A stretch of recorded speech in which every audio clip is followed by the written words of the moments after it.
Hi everyone, ಯಾವುದೇ essence use ಮಾಡ್ದೇನೆ pineapple ಹಣ್ಣನ್ನು ಹಾಕಿ ಬಾಯಲ್ಲಿ ಇಟ್ಟ ತಕ್ಷಣ ಕರಗೋಗುವಷ್ಟು ಸಾಫ್ಟ್ ಆದ ಪೈನಾಪಲ್ ಕೇಸರಿ ಬಾತ್ ಮಾಡೋದಕ್ಕೆ ಮೊದಲಿಗೆ ತುಪ್ಪದಲ್ಲಿ ಪೂರ್ತಿ ಹಣ್ಣಾಗಿರೋ ಚಿಕ್ಕದಾಗಿ ಹೆಚ್ಚಿದ ಪೈನಾಪಲ್ನ 1-2 ನಿಮಿಷ ಬಾಡಿಸಿ ಇದಕ್ಕೆ 3.5 ಕಪ್ಪಷ್ಟು ನೀರು, ಕೇಸರಿ ದಳಗಳು, ಫುಡ್ ಕಲರ್ ಹಾಕಿ ಮಿಕ್ಸ್ ಮಾಡಿ ನೀರನ್ನು ಕುದಿಸ್ಕೊಳ್ಬೇಕು.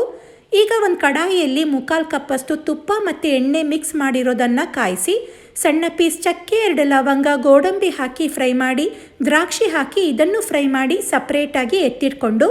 ಅದೇ ತುಪ್ಪ ಎಣ್ಣೆಗೆ 1 ಕಪ್ ಚಿರೋಟಿ ರವೆ ಹಾಕಿ ರವೆದು ಕಲರ್ ಚೇಂಜ್ ಆಗಿ ತುಪ್ಪ ಸಪ್ರೇಟ್ ಆಯಿತು ಅಂದರೆ ಪೈನಾಪಲ್ ಕುದಿಸ್ಕೊಂಡ ನೀರು ಹಾಕಿ ಮಿಕ್ಸ್ ಮಾಡಿ ಸಿಮ್ನಲ್ಲಿ 1-2 ನಿಮಿಷ ಬೇಯಿಸಿ 1/4 ಕಪ್ಪಷ್ಟು ಸಕ್ಕರೆ ಹಾಕಿ ಮಿಕ್ಸ್ ಮಾಡಿ ಮತ್ತೆ ಸಿಮ್ನಲ್ಲಿ 1-2 ನಿಮಿಷ ಬೇಯಿಸ್ಕೊಂಡು ಕೊನೆಯದಾಗಿ ಎತ್ತಿಟ್ಕೊಂಡ ಡ್ರೈ ಫ್ರೂಟ್ಸ್, ಸ್ವಲ್ಪ ತುಪ್ಪ, ಏಲಕ್ಕಿ ಪುಡಿ ಹಾಕಿ ಮಿಕ್ಸ್ ಮಾಡಿದ್ರೆ mouth melting pineapple kesari bath ready.